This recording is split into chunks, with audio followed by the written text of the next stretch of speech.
Apa kabar semuanya ibu-ibu? Masya Allah. Tayyib. Katakanlah masih ada harapan. Siapa yang berkata? Siapa bu? Katakanlah masih ada harapan. Tayyib, kita mulai ya. Berbagai peristiwa sudah kita lalui, suka maupun duka, silih berganti hingga saat ini. Tidak semua impian dan cita-cita dapat diwujudkan. Pasti ada yang luput dari genggaman. Betul atau betul ya? Kita bikin planning, agenda, di breakdown 5, 7, 10 bahkan lebih.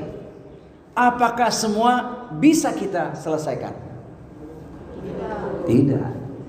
Kenapa tidak? Karena hidup itu pasti melalui sebuah proses 4 perkara. Dan di antara bagian perkara itu tidak kita sukai. Khalaqallahu kulla syai'in fakataba hayataha wa mautaha wa musibataha wa rizqaha. Bahwa segala sesuatu yang telah Allah ciptakan di muka bumi dituliskan 4 perkara. 1, hidupnya. 2, matinya. 3, musibahnya. 4, rizkinya. Maka bagaimana mungkin semua keinginan kita dapat terwujud? Sebab suatu ketika kita mengalami yang namanya musibah ataupun bencana. Tapi bagi orang beriman, musibah itu bukanlah sesuatu yang pasti buruk. Sekalipun musibah itu ada asbab karena ulah tangan manusia. Tapi musibah itu suatu ketika mengantarkan seseorang kepada kemuliaan, derajat yang tinggi di sisi Allah Subhanahu wa taala. Sebelum kita luaskan, mungkin sudah sering mendengar hadis Bukhari Muslim berikut ini. Ma yusibul muslima min nasabin wala wasabin wala hammin wala huznin wala adha wala ghammin hatta syaukati yushakuha illa kaffarahu biha min khotoyahu. Tidaklah satu musibah yang ditimpakan pada diri setiap muslim, penderitaan, kesedihan, sakit, gundah hati, gangguan, bahkan sekalipun duri yang menusuknya, kecuali menjadi penghapus dari dosa-dosa dan kesalahan-kesalahannya. Sudah sering dengar di sini ya bu? Ma yusibul muslima min nasobin wala wasobin wala hammin wala huznin wala adha wala ghamin hatta syaukati yushakuha illa kafrahu biha min khotoyahu. Jadi sakitnya, deritanya orang muslim itu mengangkat derajatnya, dihapuskan dari dosa-dosa dan kesalahan-kesalahannya. Saya awali dengan sebuah pertanyaan ibu-ibu sekalian, pilih mana? Badan sehat, dosa bertambah. Badan sakit, dosa diampuni. Pilih mana?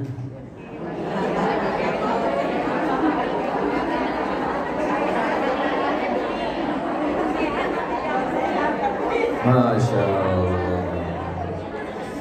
Ini dia. Ini semua Bunda Solehah cerdas. Maunya badan sehat, dosa diampuni. Tapi apakah ada manusia badannya selalu sehat? Suatu ketika mengalami hal yang tidak menyenangkan. Maka dengan anugerah dan cinta Allah tersebut, sakitnya orang beriman menjadi penghapus dosa. Jangan risau ketika kita sedang sakit, sebab kita sedang dicintai Allah. Saya yakin yang hadir ini sebenarnya ada yang kurang sehat nih. Kelihatan tanda-tandanya orang-orang asam urat nih. Betul atau betul? Tapi ringan langkah menghadiri majelis ilmu ini. Sebab apa? Majelis ilmu taman surga. Maka pertemuannya karena Allah. Kan sering nulis WA tuh, komunikasi lewat udara, walau hanya sekedar WA. Bersahabatlah lillahi ta'ala, insya Allah bahagia sampai di surga. Syair riwayat Anwar Zufri. Jadi bersahabat karena Allah Ta'ala, lillahi ta'ala. Masya Allah. Tangerang kemari tidak terasa jauh, Bu. Kenapa nggak jauh? Sebab di hatiku ada kamu. Ada jamaah gitu. Mungkin kenal dengan Ustadz Akhlis, Bu. Beliau adik saya.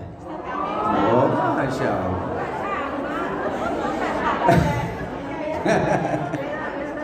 Taib, Masya Allah. Lanjut. Ya.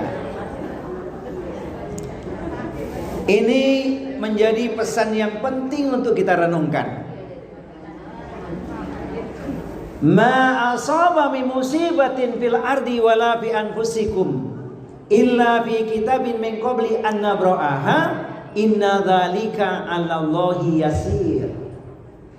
Tiada suatu bencana pun yang menimpa di bumi dan tidak pula pada dirimu sendiri melainkan telah tertulis dalam kitab Lauhul Mahfuz sebelum kami menciptakannya. Sesungguhnya demikian itu adalah mudah bagi Allah. Itu ayat yang ke-22 surat Al-Hadid, surat yang ke-57. Jawabannya ayat 23. Likaila ta'sau 'ala ma fatakum wa la tafrahu bima atakum wallahu la yuhibbu kulla muhtalin fakhur. Kami jelaskan yang demikian itu supaya kamu jangan berduka cita terhadap apa yang luput dari kamu, dan supaya kamu jangan terlalu gembira terhadap apa yang diberikannya kepadamu, dan Allah tidak menyukai setiap orang yang sombong lagi membanggakan diri.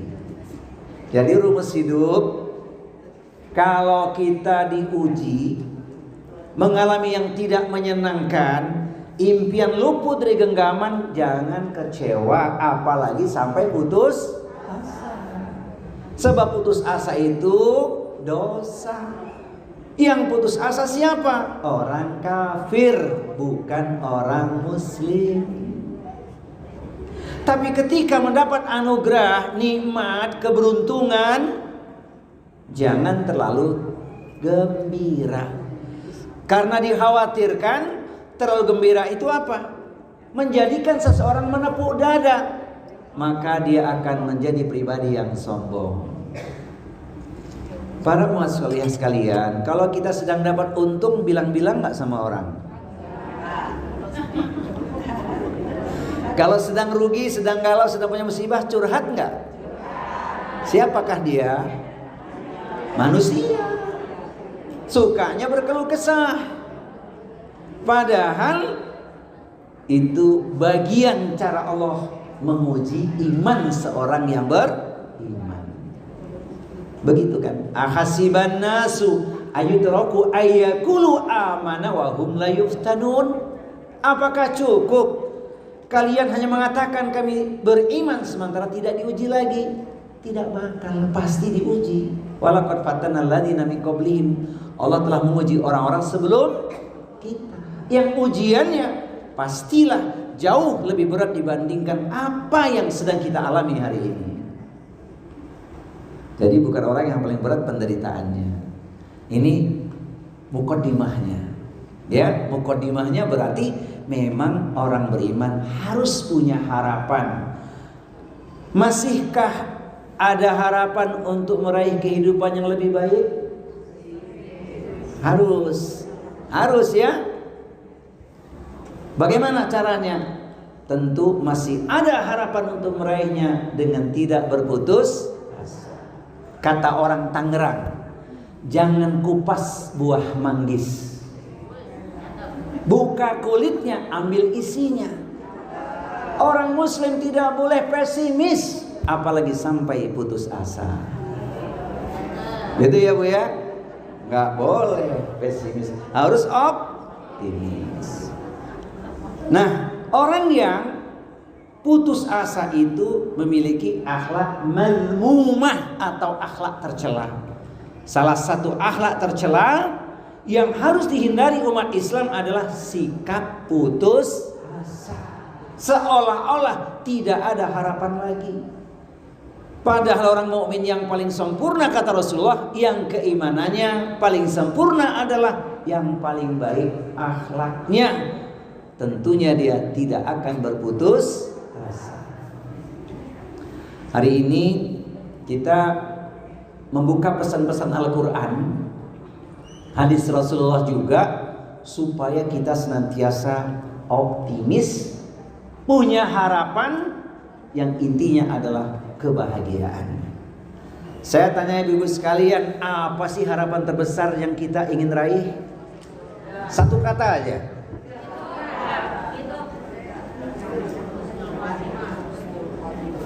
Itu dua kata, husnul khotimah. Surga. Iya. Karena surga itu maknanya luas kan? Surga dunia, surga akhirat. Sebagaimana doa kita kan, Rabbana atina fid dunya hasanah wa fil akhirati hasanah wa qina adzabannar. Ya Allah, karuniakan kepada kami keselamatan di dunia dan keselamatan di akhirat, jauhkan pula kami dari siksa api neraka. Jadi harapan terbesar kita adalah surga. Oleh karena itu urusan dunia yang tidak bisa kita raih, tidak dalam jangkauan kita, tidak usah kita buat risau. Ngejar dunia tuh nggak ada habisnya. Betul atau betul? Waktu demi waktu berjalan sekian lama, kita makin memahami realita dalam hidup ini. Memang sunatullah, tidak semuanya bisa kita genggam. Nah, kita kan pasti pernah dapat pelajaran tentang zuhud. Zuhud itu tidak tertipu oleh dunia. Dunia adalah sarana cara untuk kita mengharapkan keridhaan Allah, menggenggam akhirat, yaitu surganya. Sebelum surga yang sebenarnya di majelis ilmu kita sudah merasakan surga. Nikmat, Masya Allah. Hari ini saya lihat 300 orang jamaahnya. Luar biasa BKSM ini, Masya Allah. Saya yakin malaikat tidak salah nulisnya hari ini. Inilah calon-calon ahli surga. Amin ya Rabbal. Baik, bagaimana agar kita senantiasa memiliki harapan kebahagiaan? Pertama, memang Allah perintahkan, sekaligus Allah melarang untuk putus asa dari rahmat-Nya. Maka kunci pertama, tidak berputus asa dari rahmat Allah. Nanti kajian ini selesai, saya edit, saya share PDF-nya, saya kirim ke Bunda ya. Ini karena masih bercampur dengan yang lain, jadi kalau saya copy sekarang kurang indah. Nanti kajian ini bisa di print setelah saya bikinkan PDF-nya, karena ada tercampur dengan materi lain. Apa firman Allah? Wala tay'asu min rauhillahi innahu la ya'asu min rauhillahi illal qaumul kafirun.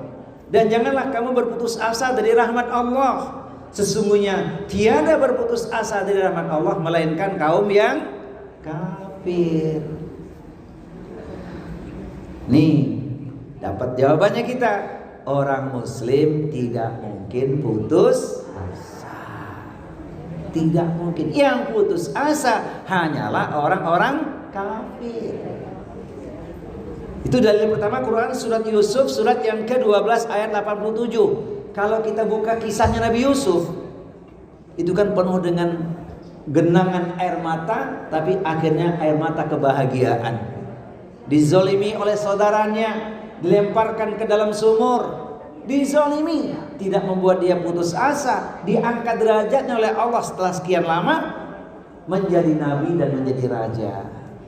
Maka kalau hari ini kita mengalami hal yang tidak menyenangkan, ingat Allah akan menaikkan derajat kita, insya Allah. Nah, firman Allah yang berikutnya, Quran surat Az-Zumar surat yang ke-39 ayat 53, membuat kita makin merasa yakin luasnya kasih sayang dan cintanya Allah kepada hamba-Nya.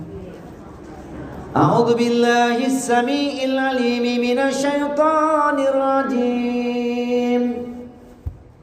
Qul ya ibadiyalladzina asrafu 'ala anfusihim la taqnatu min rahmatillah innallaha yaghfiru dzunuba jami'an innahu huwal ghafurur rahim. Katakanlah, wahai hamba-hambaku yang telah melampaui batas terhadap diri sendiri, Jangan putus asa dari rahmat Allah. Sesungguhnya Allah mengampuni semua dosa-dosa. Sesungguhnya Allah Maha Pengampun lagi Maha Penyayang. Jadi orang yang dalam keadaan tersulit sekalipun, dosanya setinggi gunung sedalam lautan, menggapai-gapai, masih ada harapan dia kalau dia kembali kepada Allah. Tidak boleh putus asa. Orang kalau nggak putus asa tidak merasakan bebannya paling berat. Betul. Ada ilmunya. Melihat kesulitan seseorang ke bawah, dia tidak merasa orang paling menderita. Tapi kalau lihat ke atas, ukuran duniawi membuat dia akan semakin jauh, seolah-olah hidupnya tidak berguna, seolah dia yang paling paling menderita. Padahal orang beriman yakin, la yukallifullahu nafsan illa wus'aha.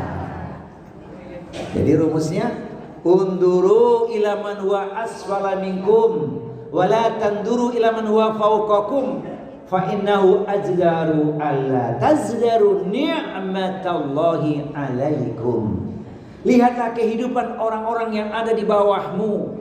Jangan sibuk melihat kehidupan orang-orang yang ada di atasmu, karena itulah yang paling tepat untuk dirimu. Jika engkau tidak melakukan itu, maka engkau akan meremehkan nikmat yang sudah Allah berikan kepada dirimu. Kata Bang Haji, sungguh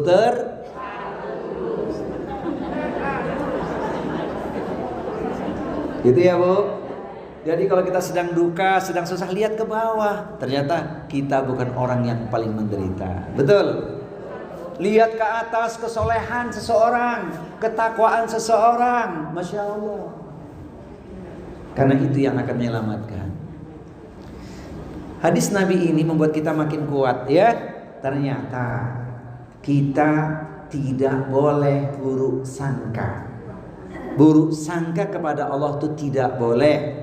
La yamutanna ahadukum illa wa huwa yuhsinu dhanna billahi azza wa jalla. Janganlah salah seorang dari kalian mati kecuali dalam keadaan berbaik sangka kepada Allah azza wa jalla. Begitu. Kalau ayatnya sering kita baca ya, muqaddimah setiap khutbah itu, wala tamutunna illa wa antum muslimun. Jangan mati kecuali dalam keadaan muslim. Orang muslim baik sangka kepada Allah Subhanahu wa ta'ala. Ini yang pertama. Kemudian yang kedua, bersyukur atas segala nikmat dan bersabar dalam menerima ketentuan Allah. Maka dia tidak akan putus asa, dia selalu punya harapan. Allah menjanjikan nikmat tambahan ketika seseorang itu bersyukur atas anugerah yang telah Allah berikan kepadanya. Wa itta'adzana rabbukum la in syakartum la azidannakum wa la in kafartum inna adabi lasyadid. Quran surat Ibrahim surat yang ke-14 ayat di nomor yang ke-7. Terjemahan bebasnya apa? Informasikan, iklankan, kasih tahu, let know please, gitu kira-kira. Yang bersyukur pasti Allah akan tambah nikmat, yang kufur akan dapat azab, itulah kira-kira. Surat Ibrahim ayat yang ke-7. Nah, ayat 34-nya mengingatkan kita, menegur kita. Ternyata banyak manusia itu banyak yang kurang bersyukur. Wa in ta'uddu ni'matallahi la tuhsuha innal insana ladzalumun kafar. Kalau engkau ingin menghitung nikmat Allah, pasti kau tak akan mampu untuk menghitungnya atau menghinggakannya. Tetapi manusia banyak yang zalim dan mengingkari nikmat Allah. Lantas bagaimana dengan bersabar? Menerima ketentuan Allah atau qadarullah. Kita kadang-kadang banyak berkeluh kesah. Udah jelas keadaannya begitu, menyalahkan keadaan. Yang paling sering apa Bu? Terjebak kemacetan. Betul? Kenapa tadi lewat sini? Sudah terjadi macet mau bilang apa? Qadarullah wa masya'a fa'ala. Dan contoh-contoh yang lainnya masih banyak. Bagaimana cara bersyukur kepada Allah? Pertama, mengakui nikmat itu dari Allah dalam hati kita. Wa ma bikum min ni'matin faminallah. Nikmat apapun yang ada dalam dirimu, yang dianugerahkan kepadamu, semua itu datang dari Allah. Hati meyakini nikmat itu datang dari Allah. Wasilahnya banyak Allah buka. Itulah cara Allah memberikan nikmat kepada kita. Ini yang pertama, maka hatinya yakin ini datang dari Allah. Yang kedua, mengucapkan syukur di lisan. Apa ucapannya? Alhamdulillah. Saya mau tes nih. Apa kabar ibu-ibu sekalian? Alhamdulillah. Baik, bi khair atau alhamdulillah ala kulli hal. Dalam segala cuaca, keadaan apapun, alhamdulillah. Sayangnya banyak orang yang lupa berzikir memuji Allah. Bu, kalau bangun tidur ngapain bu? Bangun tidur ku terus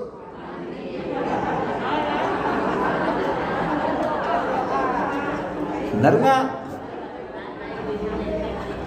Kalau dulu masih ingat nggak syairnya tuh? Bangun tidur tidak lupa, habis mandi membersihkan. Kayaknya dulu semua pernah TK ya. Coba syairnya diganti, kasih tahu sama anak-anak kita ya. Bangun tidur terus berdoa. Di kamar mandi janganlah lama. Sholat tahajud tak boleh lupa. 100 kali istighfarnya. Keren nggak? Hafal nggak? Coba.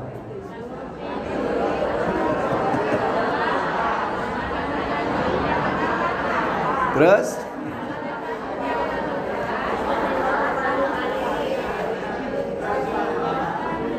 Masya Allah. Bangun tidur terus berdoa. Di kamar mandi janganlah lama.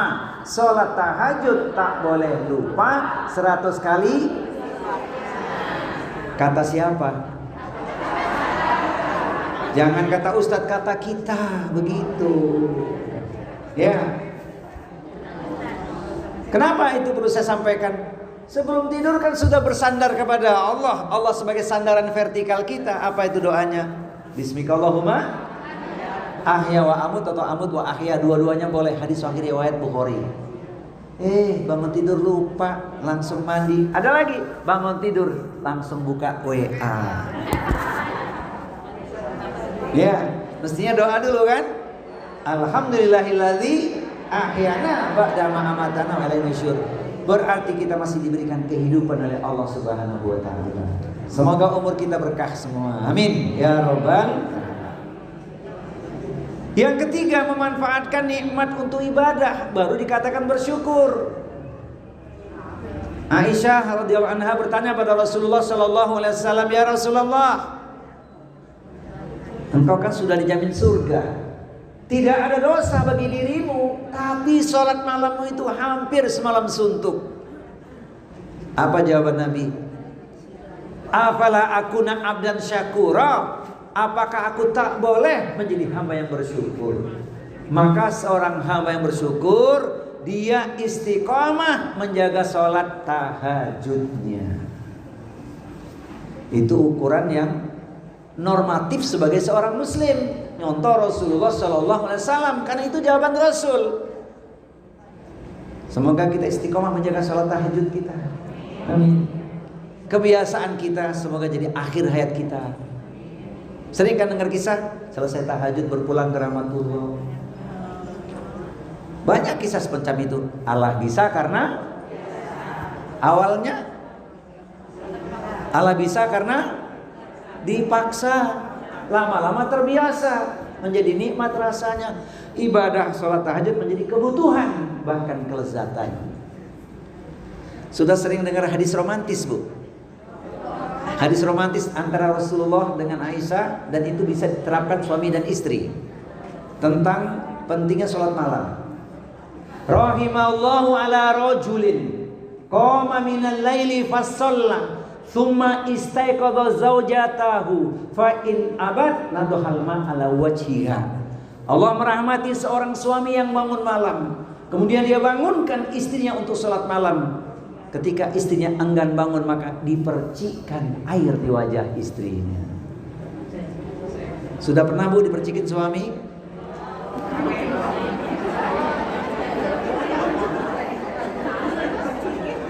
Hadis itu seimbang sebenarnya. Wa rahimallahu ala imra'atin qamat minal laili fasallat thumma istaiqadhat zaujaha fa in aba nadhal ma ala wajhihi. Allah juga merahmati seorang istri yang bangun malam, kemudian dia membangunkan suaminya untuk sholat malam. Kalau tak mau bangun, dipercikkan air di wajah suaminya. Sudah pernah ngamalin ini Bu? Hadis sahih riwayat Ahmad. Janjian dulu sama suami, bang nanti malam ku percikin. Ingat, percikin bukan guyurin.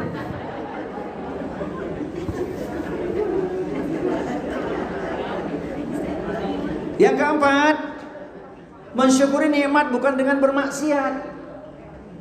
Ada orang yang Allah anugerahkan harta kepadanya, tapi tidak diberikan ilmu kepadanya. Akhirnya harta digunakan untuk foya-foya, untuk bermaksiat dengan hartanya itu. Kita inginnya diberi ilmu dan diberi harta, sehingga hartanya manfaat, bersyukur pada Allah, tidak sia-sia. Anehnya orang yang tadi dikasih harta, tak dikasih ilmu, masih sempat berucap, muda kaya raya, tua foya-foya, mati sia-sia, mati tersiksa. Masa mati masuk surga karena foya-foya? Itu kata siapa?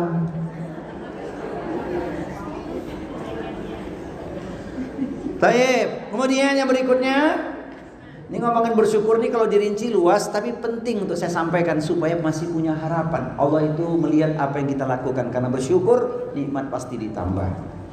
Yang kelima, mensyukuri nikmat dengan menegakkan hak Allah dan hak manusia. Ibu nanti dibuka ayatnya ya. Ini supaya talim kita agak asik nih. Bu, tolong dibuka satu ayat ini, terjemahannya aja. Surat 4 ayatnya nomor 36. Bu MC, Bu Arwati, silakan Bu. Surat 4 ayat 36, baca ini. Kita renungkan, di situ terkandung hakullah dan hakun nas. Wa'budullaha wa la tusyriku bihi syai'an wa bil walidaini ihsanan ila akhiril ayat. Ayo. Dan sembahlah Allah, dan janganlah kamu persekutukannya dengan sesuatu apapun. Dan berbuat baiklah kepada kedua orang tua, karib kerabat, anak-anak yatim, orang-orang miskin, tetangga dekat dan tetangga jauh, teman sejawat, ibnu sabil, dan hamba saya yang kamu miliki. Sungguh Allah tidak menyukai orang yang sombong dan membanggakan diri. Pertanyaannya ibu-ibu sekalian, tuh sudah dibaca tadi ya, direnungkan kan? Surat 4 An-Nisa 36. Prakteknya ringan, enteng, gampang atau mudah? Bu, prakteknya ringan, enteng, gampang atau mudah itu ayat? Jawabannya insya Allah mudah ya. Itu baru namanya bukti syukur yang lengkap. Hak Allah ditunaikan, hak nas juga diterapkan. Jadi ukurannya dari mana tuh kalau kepada manusia? Orang tua dulu, karib kerabat, anak yatim, orang miskin, tetangga dekat, tetangga yang jauh. Ibnu Sabil, hamba saya hari ini adalah orang-orang dalam pengawasan kita, misal pembantu kita, karyawan kita, seperti itu. Lantas mertua letaknya di mana? Orang tua sebenarnya ada 3 ya Bu ya, menurut ulama. 1, orang tua kandung kita, orang tua yang melahirkan kita, atau karena faktor perkawinan. Nah itu tadi, mertua itu faktor perkawinan. Mertua, kalau di pengajian bapak-bapak saya sampaikan, Cintailah istrimu, cintailah mertuamu. Ingat betapa besar jasa mertuamu. Aku nikahkan engkau dengan putriku, dengan mas kawin segenggam.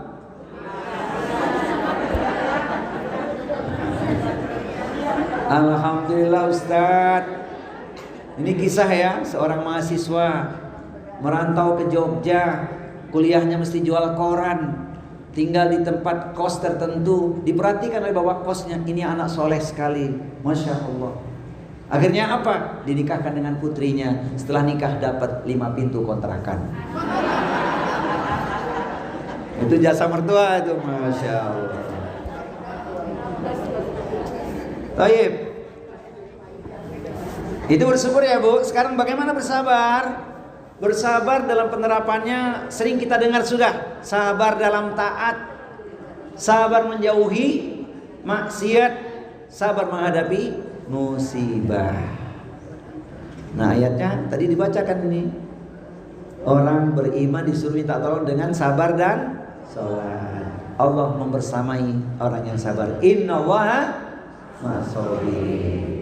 Saya lihat siang hari ini wajah-wajah sabar di sini.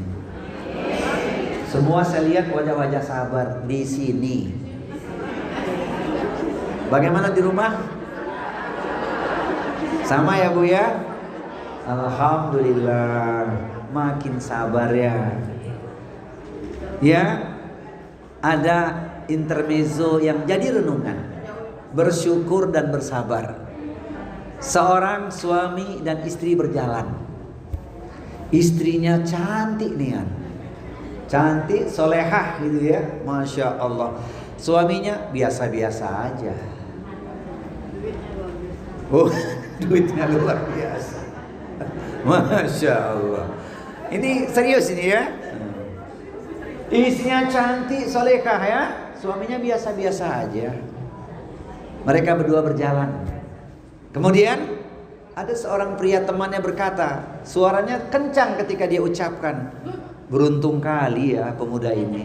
Soal ini beruntung niannya, istrinya cantik, Masya Allah. Yang menjawab siapa? Bukan si suami ini. Istrinya dengar, dia bilang apa? Memang sih suamiku beruntung dapat aku, bersyukur dia karena dapat aku, tapi aku kan bisa bersabar atas kekurangan suamiku.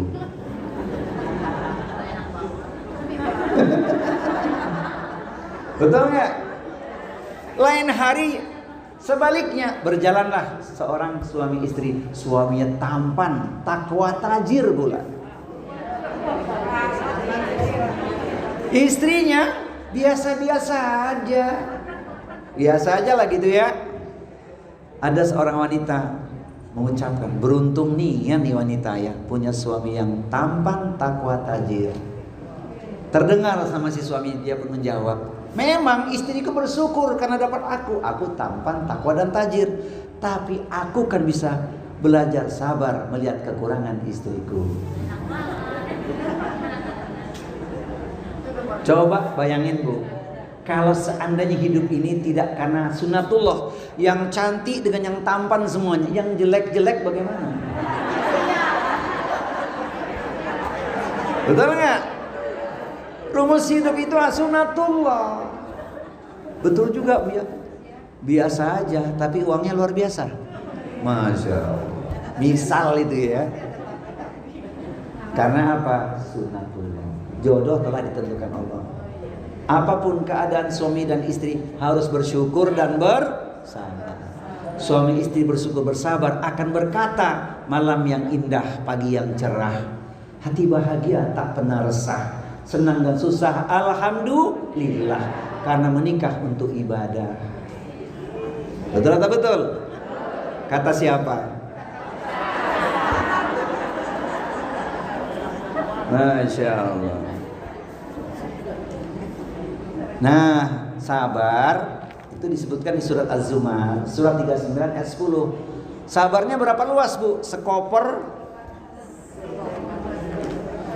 satu tas, sekoper, atau satu kapal? Sabar luas tanpa batas. Innama yuwaffas sabiruna ajrahum bighairi hisab. Hanya orang-orang yang bersabarlah yang diberikan kepadanya pahala tanpa batas. Maka jangan mimpi dapat surga kalau nggak bersabar. Jadi ternyata sabar itu diluaskan kunci surga ternyata. Tapi temanya khusus tuh Bu. Temanya apa? SMS. Apa SMS? Siap masuk surga. Tapi saya kasih cuplikannya lah ya.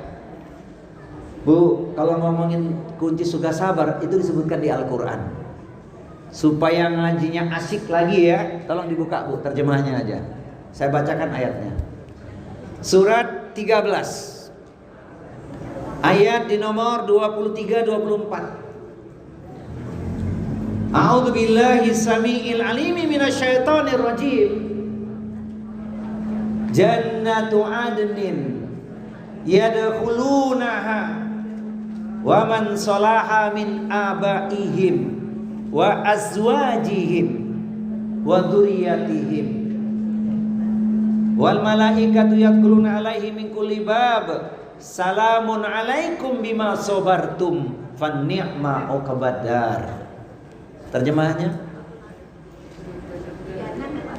Surat 13 23-24. Direnungkan, baca dengan suami sama anak, Masya Allah. Yaitu surga-surga adem, mereka masuk ke dalamnya bersama dengan orang-orang saleh dari nenek moyangnya, pasangan-pasangannya dan anak cucunya, sedang para malaikat masuk ke tempat-tempat mereka dari semua pintu sambil mengucapkan, selamat sejahtera atasmu karena kesabaranmu, maka alangkah nikmatnya tempat kesudahan itu. Masya Allah. Masuk surganya sama siapa Bu? Ayah ibunya, pasangan hidupnya, anak keturunannya. Maka jangan mimpi masuk surga kalau nggak sabar. Itu kuncinya sabar. Selamat sejahtera atas kesabaranmu. Masya Allah. Ada nggak contoh suami istri yang sabar Bu? Mau saya kasih tahu. Contohnya dia jalan berdua gandengan tangan. Kemudian suami mengucapkan kalimat menatap awan ke angkasa. Sungguh tinggi tidak terkira. Berumah tangga bukan sekedar cinta, tapi ingin sehidup sesurga.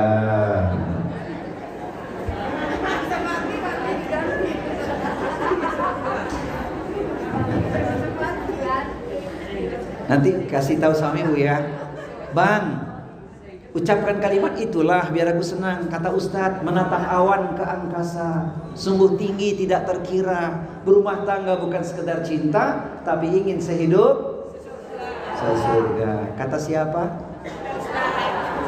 Kata kita itu ya, insya Allah. Nomor yang ketiga, agar tidak putus harapan, selalu punya harapan, yaitu menjaga taubat sepanjang hayat. Orang kalau bertobat Bu, hidupnya akan diperbaiki oleh Allah. Yakin. Allah menjanjikan anugerah yang besar bagi siapapun yang sungguh-sungguh bertobat dengan taubatan nasuha. Perhatikan surat Nuh, surat 71 ayat 10-12. Kisah Nabi Nuh kan menarik ya. Tapi istri dan anaknya tidak mau mengikuti jalan kebaikan yang dia tunjukkan, dakwahnya. Termasuk umatnya sekian banyak yang tidak mau mengikutinya, akhirnya tenggelamkan di lautan banjir. Padahal beliau sudah menyampaikan pesan ini. Faqultu astaghfiru rabbakum innahu kana ghaffara yursilis samaa'a 'alaikum midrara wa yumdidkum bi amwalin wa banin wa yaj'alakum jannatin wa yaj'alakum anhara. Mohonlah ampunan, nih ucapan Nabi Nuh ini. Maka aku berkata kepada mereka, mohonlah ampunan kepada Tuhanmu, sungguh dia Rabb yang maha pengampun. Niscaya dia akan menurunkan hujan yang lebat dari langit kepadamu, dan dia memperbanyak harta dan anak-anakmu, dan mengadakan kebun-kebun untukmu, dan mengadakan sungai-sungai untukmu. Jadi 5 asbab orang banyak bertobat, menjaga taubatnya diberikan anugerah 5 perkara. 1. Hujan yang lebat. 2. Tambahan harta. 3. Anak keturunan. 4. Kebun-kebun. 5. Sungai-sungai yang mengalir. Sayang kita kadang-kadang kurang bersyukur. Turun hujan komplain. Bahkan ketika berjanji, hujan yang disalahkan. Tolong nanti datang ke tempat saya ya. Ya, insya Allah. Kalau tidak, sering gak bilang begitu? Jangan diulangi lagi ya. Simpan di dada aja, hujan itu berkah. Hujan turun karena asbab istighfar. Maka hujan turun kita berdoa, Allahumma shayyiban. Allah menjanjikan hidup akan dirubah kalau kita sungguh-sungguh bertaubat. Quran surat Al-Furqan ayat 70. Illa man taba wa amana wa amila amalan salihan fa ulaika yubaddilullahu sayiatihim hasanat wa kana Allahu ghafurur rahim. Kecuali orang-orang yang bertaubat, beriman kepada Allah dan beramal salih, maka tergantilah seluruh keburukannya menjadi kebaikan. Sesungguhnya Allah Maha Pengampun lagi Maha Penyayang. Jadi kunci kebaikan memang taubat. Masih punya harapan. Harapannya apa? Bahagia masuk surga. Kalau kita baca lengkap di Quran surat At-Tahrim ayat 8 itu ditunjukkan, ya ayyuhalladzina amanu tubu ilallah taubatan nasuha. Ada surga, janji Allah bagi yang sungguh-sungguh bertaubat. Maka pesan bagi kita semua, wahai para bunda solehah, jangan kita memvonis orang, mencela orang siapapun dia, apalagi dia orang beriman, sekalipun hari ini dia sedang bermaksiat, berbuat dosa. Sebab kita tidak tahu akhir kehidupan seseorang. Betul? Ada orang yang Allah gariskan taat hampir sepanjang hayatnya, amal soleh luar biasa, tapi jelang akhirnya bermaksiat. Saat berbuat dosa, nyawanya dicabut, meninggal dia dengan gelar su'ul khotimah. Sementara ada orang yang sepanjang hayatnya hampir semua umurnya digunakan untuk maksiat, dosanya sangat banyak, tapi dia mendapat hidayah, hijrah, belum sampai tempat yang dituju untuk hijrahnya, maut sudah merenggutnya, meninggal dia dengan gelar husnul khotimah. Maka ada orang yang awalnya baik, akhirnya buruk. Ada orang yang awalnya buruk, akhirnya baik. Pilih mana? Ada orang yang awalnya baik, akhirnya buruk. Ada orang yang awalnya buruk, akhirnya baik. Pilih mana?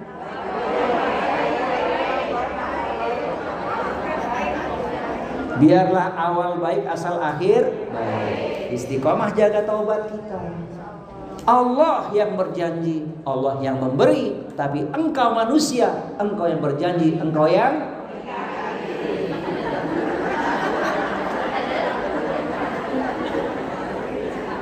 kata siapa? Bang Haji. Ya betul ya. Maka jangan ingkari janji kita kepada Allah. Kita sudah janji untuk taat. Lanjut.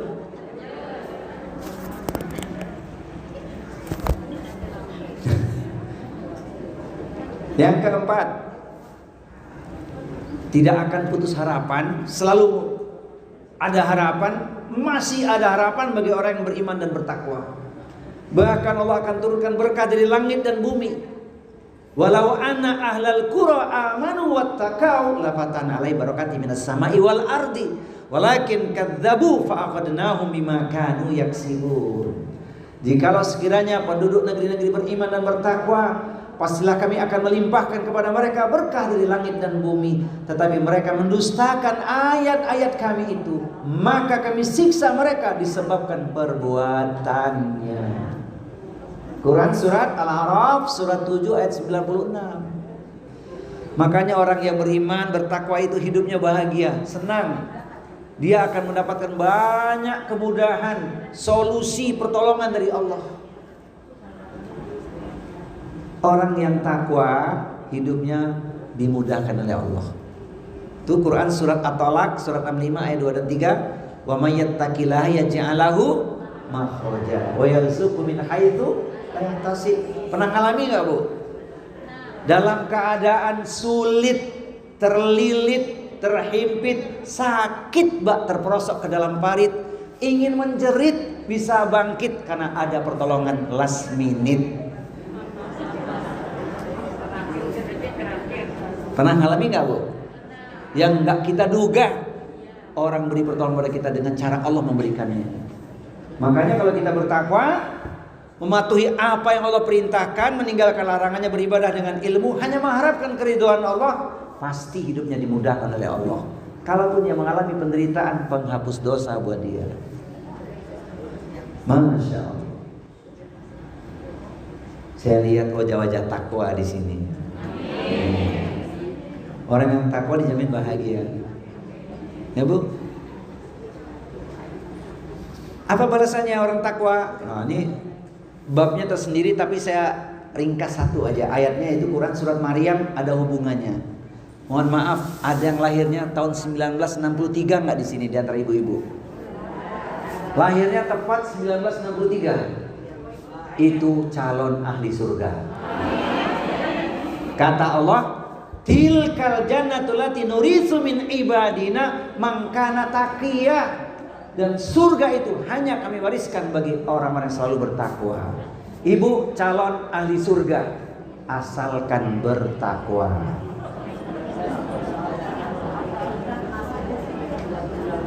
Betul nggak Bu? Yang lahir 1963 kalau bertakwa pasti masuk surga. Lahir kapanpun kalau bertakwa pasti masuk surga.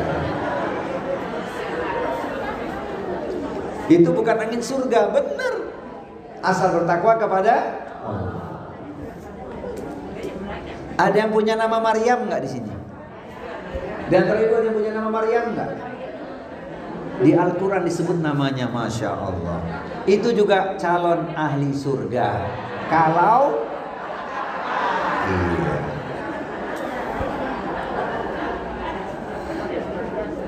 Taib, nomor yang kelima, merajut silaturahim. Kalau silaturahimnya bagus, dia nggak akan putus harapan. Ada solusi. Karena bersilaturahmi itu membangun persaudaraan. Apalagi masih kerabatnya. Ini yang terjadi kadang menyedihkan. Dengan orang lain begitu mesra, dengan kerabatnya bertikai, bermusuhan. Padahal Allah perintahkan, wattaqullaha alladzi tasaaluna bihi wal arham. Dan bertakwalah kalian kepada Allah yang dengan namanya kalian saling meminta. Kemudian peliharalah hubungan kekeluargaan. Jangankan kepada saudara sendiri masih ada hubungan darah atau karena tali perkawinan, kepada orang lain saja kita punya ruang. Muslim namanya ukhuwah Islamiyah. Kepada manusia siapapun ukhuwah insaniyah. Islam itu kan menebar kebaikan. Kenapa? Karena itulah ayat-ayat Allah ditunjukkan pada kita. Islam rahmatan lil, maka tebar terus kebaikan dan kasih sayang kita. Kalau orang mutusin silaturahmi dampaknya berat. La yadkhulul jannah qati, tidak akan masuk surga orang yang memutuskan silaturahim. Hati-hati. Ustaz, apa maknanya? Maknanya di akhirat dia mendapatkan ancaman neraka asbab karena kezoliman yang dia lakukan di dunia belum dia selesaikan. Ini kalau punya persoalan dengan seseorang, mutusin silaturahmi karena faktor kezoliman, hati-hati, bisa bangkrut di akhirat nanti. Maka lakukan sekarang ini ketika kita masih hidup, menyelesaikan urusan kepada orang lain. Kalau merasa punya kesalahan, minta maaf. Jangan menyimpan dendam. Kalau kita yang salah, minta maaf. Kalau orang bersalah, kita maafkan. Manfaatnya banyak banget nih. Tapi saya ringkaslah satu hadis ini membuat kita makin yakin keutamaan silaturahmi. Man ahabba ayubsatalahu fi rizqihi wa yunsa'alahu fi atharihi falyasil rahimahu. Barang siapa yang suka untuk dilapangkan rizkinya dan dipanjangkan umurnya, maka hendaklah ia menyambung silaturahim. Silaturahim itu internal diperbaiki agar rekat, diluaskan silaturahmi kepada kaum muslimin dan kepada siapapun orang lain sepanjang membawa kebaikan. Wah, luar biasa. Saya tanya ibu-ibu, manfaatnya silaturahmi 4M apa kira-kira? Selain yang ini ada 4M. Silaturahmi manfaatnya ada tambah 4M. 4M. M pertama makan-makan. M kedua minum-minum. M ketiga menyenangkan. M keempat mengenyangkan. Betul nggak? Makan, minum, menyenangkan dan mengenyangkan. Alhamdulillah. Saya kasih satu jurusnya. Bu, kalau ingin silaturahminya awet, ya, kuncinya 2M. Apa, Bu? Jangan bilang makan-makan lagi. 2M itu, M pertama mudah memberi, M kedua mudah memaafkan. Tuh rumusnya, silaturahmi akan awet. Masya Allah, luar biasa. Tolong dibuka ayatnya, Bu, agar kita dapat pahala besar karena memaafkan orang, ya. Quran surat 42 ayat di nomor 40. A'udzu billahi samiil alimi minasyaitonir rajim. Surat 42 ayat 40 Asyura. Wa jazaa'u sayyi'atin sayyi'atun mithluha faman 'afa wa aslaha fa ajruhu 'ala Allah innahu la yuhibbudz zalimin. Artinya,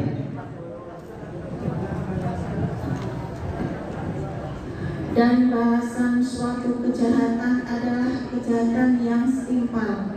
Tetapi barang siapa memaafkan dan berbuat baik kepada orang yang berbuat jahat, maka pahalanya dari Allah. Sungguh dia tidak menyukai orang-orang zalim. Baik, mudah memberi, mudah memaafkan. Prakteknya ringan, enteng, gampang atau mudah? Insya Allah. Ambil pahala yang besar itu. Kalau kata orang Tangerang, buat apa menanam padi kalau tanahnya kering dan gersang? Buat apa saling membenci? Tumbuhkan cinta dan kasih sayang. Kalau kata orang Bekasi apa?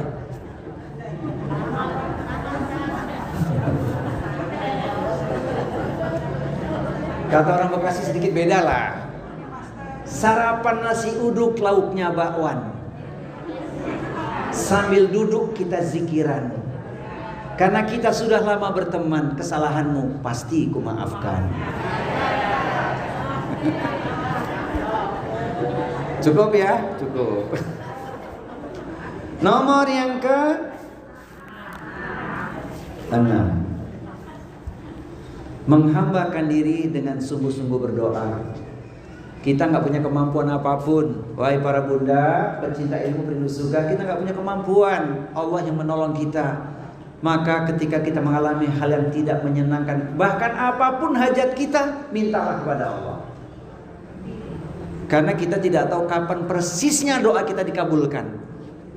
Jangan-jangan ketika kita dalam keadaan genting, baru dikabulkan doa kita. Maka selagi lapang, ingatlah Allah.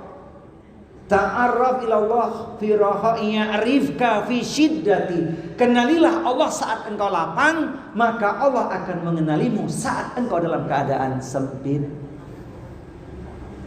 Kalau kita datang kepada makhluk sekali dua kali direspon baik. Kalau berkali-kali datang, apa yang kita katakan? Kamu lagi, bosen. Begitu ya? Beda dengan Allah, makin banyak kita datang, Allah makin suka. Makin banyak kita meminta, berarti kita menghambakan diri pada Allah. Wa idza sa'alaka 'ibadi 'anni fa inni qarib ujibu da'wata da'i idza da'ani falyastajibu li wal yu'minu bi la'allahum yarsyudun.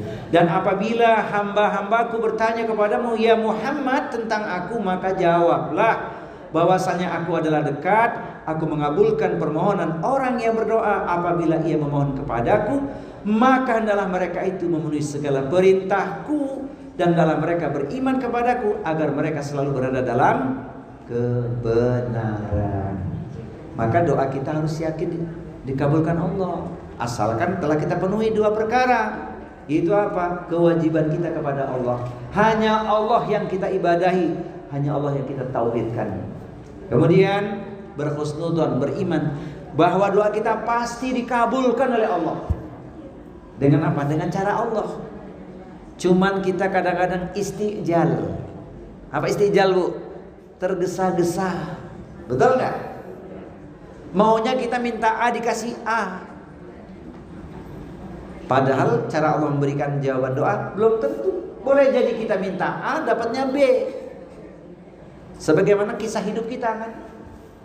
Dulu pinginnya dapat A, dapatnya B, betul nggak? Dan banyak kisah semacam itu. Termasuk diantaranya Allah alihkan beban penderitaan kita dari hal yang kita tidak mampu memikulnya. Itu cara Allah mengabulkan doa.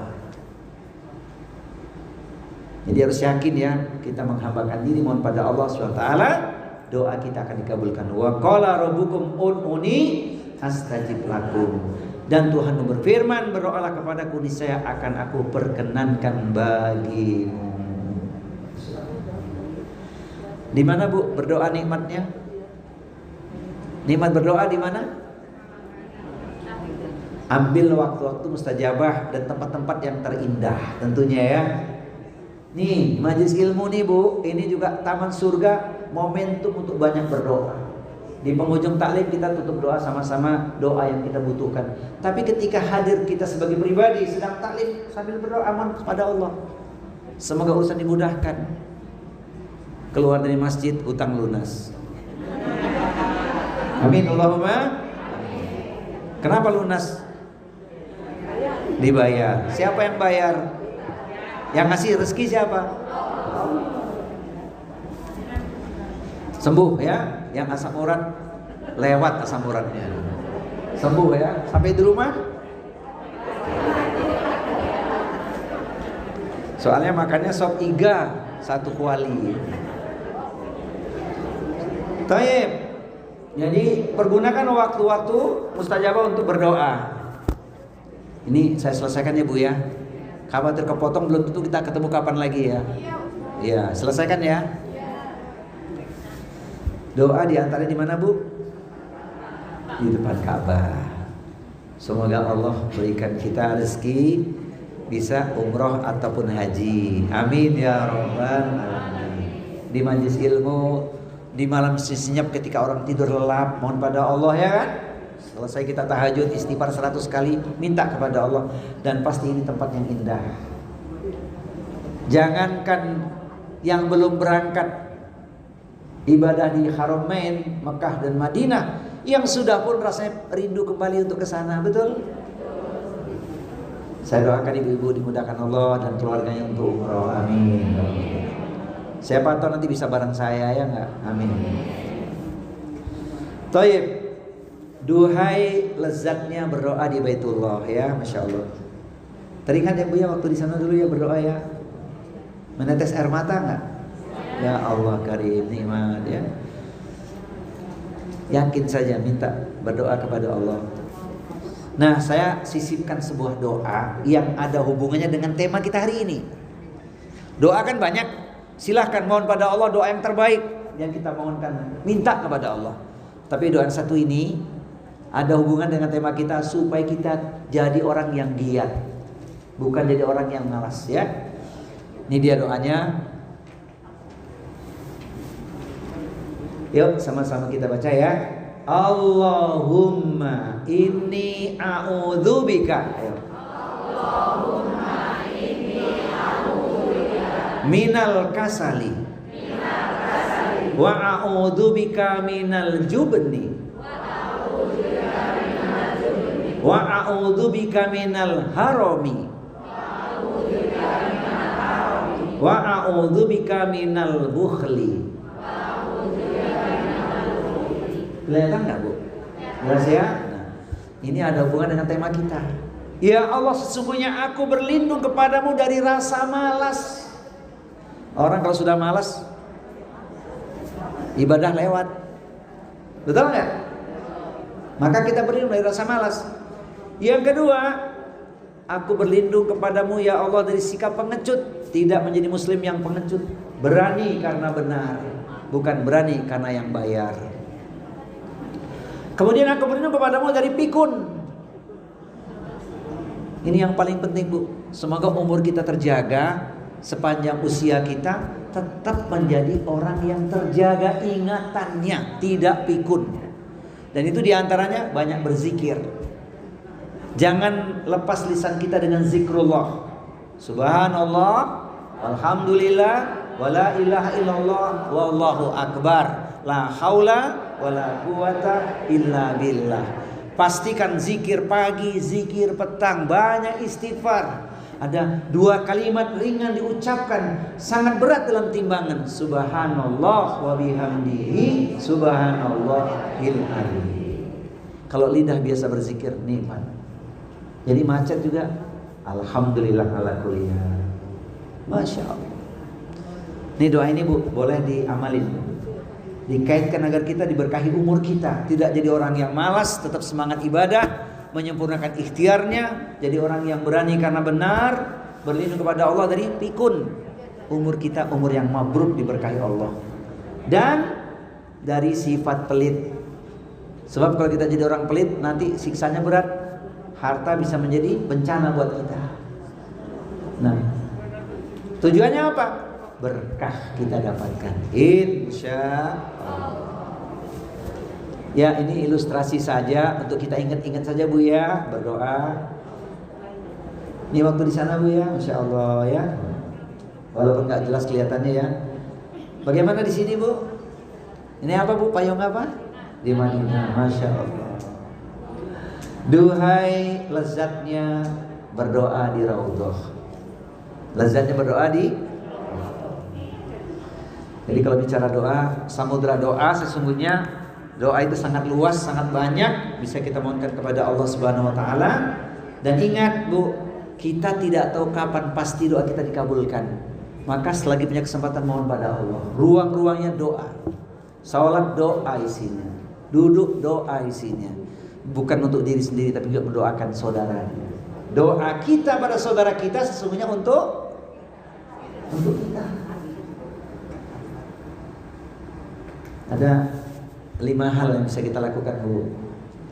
Kalau punya harta, sedekah dengan harta.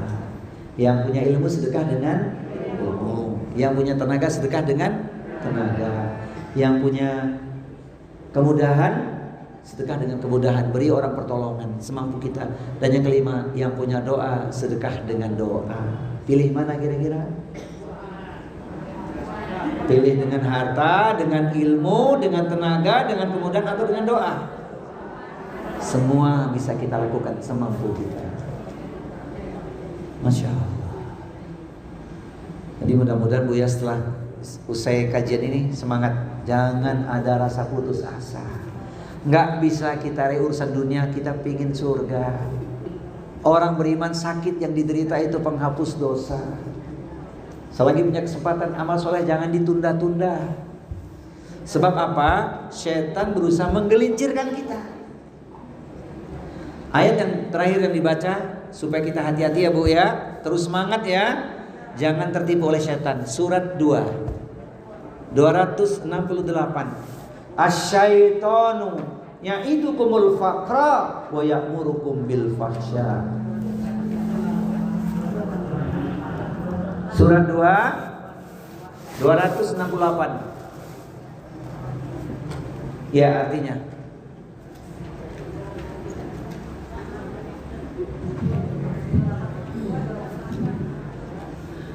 Setan menjanjikan menakut-nakuti kemiskinan kepadamu dan menyuruh kamu berbuat keji, pikir, sedangkan